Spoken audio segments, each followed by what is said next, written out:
മക്കളെ എല്ലാവർക്കും പുതിയൊരു വീഡിയോയിലോട്ടേക്ക് കൃത്യമായ സ്വാഗതം. ഇന്നത്തെ വീഡിയോയിൽ നമ്മൾ നോക്കാൻ വേണ്ടി പോകുന്നത് നമ്മുടെ 10ാം ക്ലാസ്സിലെ ഇംഗ്ലീഷിലെ 5ാമത്തെ ചാപ്റ്ററാണ് എ ഫീനിക്സ് റൈസസ്. അപ്പോൾ ഈ ഒരു പാഠഭാഗത്തിലെ വളരെ പ്രധാനപ്പെട്ട ഈ ഒരു പാഠഭാഗത്തിൽ മാത്രമല്ല നമ്മുടെ SSLC മുഴുവനായിട്ട് നോക്കുകയാണെങ്കിൽ ഏറ്റവും കൂടുതൽ നമുക്ക് ചോദിക്കാൻ സാധ്യതയുള്ള എന്നാൽ എളുപ്പത്തിൽ മാർക്കുകൾ വാങ്ങാൻ വേണ്ടി പറ്റുന്ന ഒരു ചോദ്യമാണ് ഇന്റർവ്യൂ ക്വസ്റ്റ്യൻസ് എന്ന് പറയുന്നത്. അപ്പോൾ ഇവിടെ നമ്മൾ ഈ ഒരു പാഠഭാഗവുമായിട്ട് ബന്ധപ്പെട്ടുകൊണ്ട് ഒരു ഇന്റർവ്യൂ ക്വസ്റ്റ്യൻ ആണ് നിങ്ങൾക്ക് വേണ്ടിയിട്ട് പ്രിപ്പയർ ചെയ്തിരിക്കുന്നത്. ഈ ഒരു വീഡിയോ ഏറ്റവും പ്രാധാന്യത്തോടു കൂടി തന്നെ നിങ്ങൾ കാണാൻ വേണ്ടിയിട്ട് ശ്രമിക്കുക. അതോടൊപ്പം തന്നെ പരമാവധി ഫ്രണ്ട്സിന് കൂടി ഷെയർ ചെയ്ത് കൊടുക്കുക. നമുക്ക് പെട്ടെന്ന് മാർക്ക് വാങ്ങാൻ വേണ്ടി മാർക്ക് സ്കോർ ചെയ്യാൻ വേണ്ടിയിട്ട് പറ്റുന്ന ഒരു ഭാഗമാണ് ഇന്റർവ്യൂ ക്വസ്റ്റ്യൻസ് എന്ന് പറയുന്നത്. ഓക്കെ ആണ്. അപ്പം നമുക്ക് എന്ത് ചെയ്യും, ചോദ്യത്തിലേക്ക് കടക്കാം. ഇത് ജസ്റ്റ് ഒരു മോഡലായിട്ട് നിങ്ങൾ എടുക്കുക, ഈ ഒരു കൺസെപ്റ്റ് മനസ്സിലാക്കുക. Okay, imagine you are a journalist interviewing Arunachalam Muruganantham. Right 6 questions you would ask him. അതായത് നിങ്ങൾ ഒരു ജേർണലിസ്റ്റ് ആണെന്ന് നിങ്ങൾ സ്വയം കരുതുക. എന്നിട്ട് നിങ്ങൾ എന്താണ് അരുണാചലം മുരുകാനന്ദം എന്ന് പറയുന്ന വ്യക്തിയെ നിങ്ങൾ ഇന്റർവ്യൂ നടത്തുകയാണ്. അങ്ങനെ നിങ്ങൾ ചോദിക്കാൻ സാധ്യതയുള്ള 6 ചോദ്യങ്ങൾ ഇന്റർവ്യൂ ക്വസ്റ്റ്യൻസ് നിങ്ങളോട് എഴുതാനാണ് ചോദ്യത്തിൽ പറഞ്ഞിരിക്കുന്നത്. ഇത് ചിലപ്പോൾ ആൻസർ കൂടി ചിലപ്പോൾ ചോദിച്ചിട്ട് കണ്ടിട്ടുണ്ട് ഇതിന് മുമ്പുള്ള എക്സാമിനൊക്കെ. അപ്പം ഇപ്രാവശ്യത്തെ എക്സാമിന് ചോദിക്കില്ലേ നമുക്ക് പറയാൻ വേണ്ടി പറ്റില്ല. പക്ഷേ എന്നിരുന്നാലും നിങ്ങൾ ആ കൺസെപ്റ്റ് ക്ലിയർ ആയിട്ട് മനസ്സിലാക്കുക. അപ്പോൾ ഒരു ഇന്റർവ്യൂ ക്വസ്റ്റ്യൻസ് ആണ് നിങ്ങളോട് ചോദിക്കുന്നതെങ്കിൽ നമ്മൾ മനസ്സിലാക്കേണ്ട അല്ലെങ്കിൽ ഓർത്തിരിക്കേണ്ട കുറച്ച് കാര്യങ്ങളുണ്ട്. വളരെ സിമ്പിൾ ആയിട്ടുള്ള കുറച്ച് ടിപ്സ് ആണ് പറയാൻ വേണ്ടി പോകുന്നത്.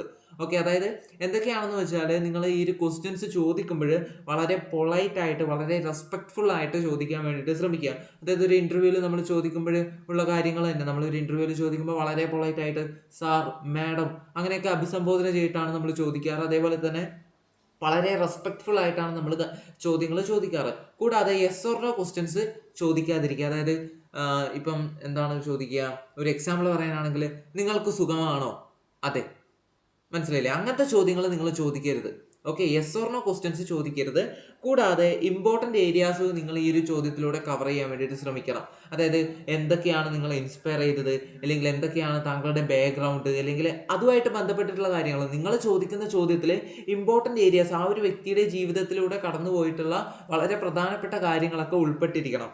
എക്സാമ്പിളായിട്ട് നമുക്ക് പറയാനാണെങ്കിൽ അദ്ദേഹത്തിൻ്റെ ബാക്ക്ഗ്രൗണ്ട്, അദ്ദേഹത്തിൻ്റെ ഇൻസ്പിറേഷൻ, അല്ലെങ്കിൽ അദ്ദേഹം അനുഭവിച്ചിട്ടുള്ള യാതനകൾ, അദ്ദേഹത്തിൻ്റെ അച്ചീവ്മെൻറ്റ്സ്, കൂടാണ്ട് അദ്ദേഹത്തിന് ഈ ഒരു സമൂഹത്തോടും അല്ലെങ്കിൽ വളർന്നു വരുന്ന തലമുറയോടും എന്തൊക്കെ ഉപദേശങ്ങളാണ് അല്ലെങ്കിൽ എന്ത് മെസ്സേജാണ് കൊടുക്കാനുള്ളത് എന്നൊക്കെ നിങ്ങൾ ഇതിൽ ഈ ഒരു ഇന്റർവ്യൂ ക്വസ്റ്റ്യൻസ് എഴുതുമ്പോൾ നിങ്ങളുടെ മനസ്സിലേക്ക് ഉണ്ടായിരിക്കണം. ഓക്കെയാണ്. കൂടാണ്ട് എസ്സേ ക്വസ്റ്റ്യൻസ് പോലെ നിങ്ങൾ ചോദിക്കരുത്. അതായത് ഒരു ചോദ്യം തന്നെ വലിയൊരു പാരഗ്രാഫ് പോലെയുള്ള ചോദ്യങ്ങളൊന്നും ചോദിക്കാതിരിക്കുക. വളരെ ഷോർട്ടായിട്ടുള്ള ചോദ്യങ്ങൾ ചോദിക്കുക. ഓക്കെയാണ്. പിന്നെ നമ്മൾ ഒരു ചോദ്യം എഴുതുമ്പോൾ, ഒരു ഇന്റർവ്യൂ ക്വസ്റ്റ്യൻസ് എഴുതുമ്പോൾ നമ്പേഴ്സ് ഇടാൻ വേണ്ടിയിട്ട് ശ്രമിക്കുക. അതായത് ഇവിടെ ഞാൻ 1, 2, 3 എന്നിങ്ങനെ നമ്പേഴ്സ് ഇവിടെ ഇട്ടിട്ടുണ്ട്. ഓക്കെ, അതുപോലെ നമ്പേഴ്സ് ഇടാൻ വേണ്ടിയിട്ട് ശ്രമിക്കുക എന്നല്ല, ഇടണം, നിർബന്ധമാണ്. ഓക്കെയാണ്. അപ്പോൾ ഇത്രയും കാര്യങ്ങൾ മനസ്സിൽ വെച്ചുകൊണ്ട് വേണം നമ്മളൊരു ഇന്റർവ്യൂ ക്വസ്റ്റ്യൻസിലേക്ക് കടക്കാൻ വേണ്ടിയിട്ട്. പിന്നെ ഞാനിവിടെ ക്വസ്റ്റ്യൻസ് കൊടുത്തിട്ടുണ്ട്, അത് നിങ്ങൾ ഞാൻ ഇപ്പം പറഞ്ഞുതരാം, അതിനെ പറ്റിയിട്ട് എക്സ്പ്ലെയിൻ ചെയ്തുതരാം. മെയിനായിട്ട് ഓർക്കേണ്ട പോയിന്റ്സ് ഇതൊക്കെയാണ്. ഓക്കെയാണ്. അപ്പോൾ ആദ്യത്തെ ഇവിടെ ചോദിച്ചിരിക്കുന്ന ക്വസ്റ്റ്യൻസ് ആ what inspire you to start working on sanitary pads. അതായത് സാർ എന്താണ് നിങ്ങളെ ഈ ഒരു സാനിറ്ററി പാഡ്സിൽ അല്ലെങ്കിൽ അങ്ങനെ നിർമ്മിക്കുന്ന മെഷീൻ ഉണ്ടാക്കാൻ വേണ്ടിയിട്ട് നിങ്ങളെ ആ ഒരു ഭാഗത്തേക്ക് എന്താണ് നിങ്ങളെ ഇൻസ്പയർ ചെയ്തത്, എന്താണ് നിങ്ങളെ മോട്ടിവേറ്റ് ചെയ്തത്. What were the biggest challenges you faced in your mission. താങ്കളുടെ ആ ഒരു മിഷനിൽ താങ്കൾ അനുഭവിക്കേണ്ടി വന്നിട്ടുള്ള വലിയ ചാലഞ്ചസ്, വെല്ലുവിളികൾ എന്തൊക്കെയായിരുന്നു. ഇങ്ങനെയുള്ള ചോദ്യങ്ങൾ നമുക്ക് ഉണ്ടാക്കാൻ വേണ്ടിയിട്ട് പറ്റും. പക്ഷേ ആ ഒരു രീതിയിൽ ആ ഒരു ഐഡിയ നിങ്ങൾ ആദ്യം ക്രിയേറ്റ് ചെയ്തെടുക്കണം. ഇവിടെ നിങ്ങൾ ഫസ്റ്റ് ചോദ്യത്തിൽ നോക്കുക, സാർ എന്ന് അഭിസംബോധന ചെയ്തിട്ടുണ്ട്. കൂടാണ്ട് എല്ലാ ഇന്റർവ്യൂ ക്വസ്റ്റ്യൻസ് നോക്കുകയാണെങ്കിൽ അവിടെ WH ക്വസ്റ്റ്യൻസ്, അതേപോലെ തന്നെ ഹൗ, അങ്ങനെയുള്ള ക്വസ്റ്റ്യൻസ് അങ്ങനെയാണ് തുടങ്ങുന്നത്. ഓക്കെ, അതുകൂടി ഒന്ന് ജസ്റ്റ് ഒന്ന് മനസ്സിൽ വെക്കുക.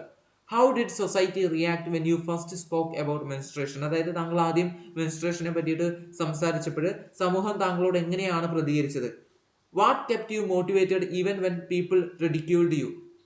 അതായത് എല്ലാ ജനങ്ങളും നിങ്ങളെ എന്താണ് ഒരു മോശം കണ്ണിലൂടെ കണ്ടപ്പോഴും, എല്ലാ ജനങ്ങളും നിങ്ങളെ ഒറ്റപ്പെടുത്തിയപ്പോഴും എന്താണ് താങ്കളെ മോട്ടിവേറ്റ് ചെയ്തത്.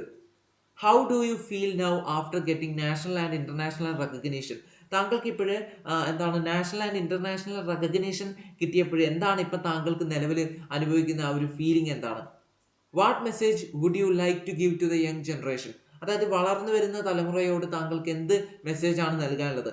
ഈ ഒരു ക്വസ്റ്റ്യൻ്റെ 6ാമത്തെ ക്വസ്റ്റ്യൻ, അത് നിങ്ങൾക്ക് ഏത് ഇന്റർവ്യൂ ക്വസ്റ്റ്യൻസ് ചോദിച്ചാലും എഴുതാൻ വേണ്ടിയിട്ട് പറ്റുന്ന ഒരു ക്വസ്റ്റ്യൻ ആണ്. അതായത് ഈ വളർന്നു വരുന്ന തലമുറയ്ക്ക് താങ്കൾക്ക് എന്ത് മെസ്സേജാണ് കൊടുക്കാനുള്ളത്. അത് നമുക്ക് ആരെ പറ്റിയിട്ട് ആരോട് ഇന്റർവ്യൂ ചെയ്യുമ്പോഴും നമുക്കത് ചോദിക്കാൻ വേണ്ടി പറ്റും.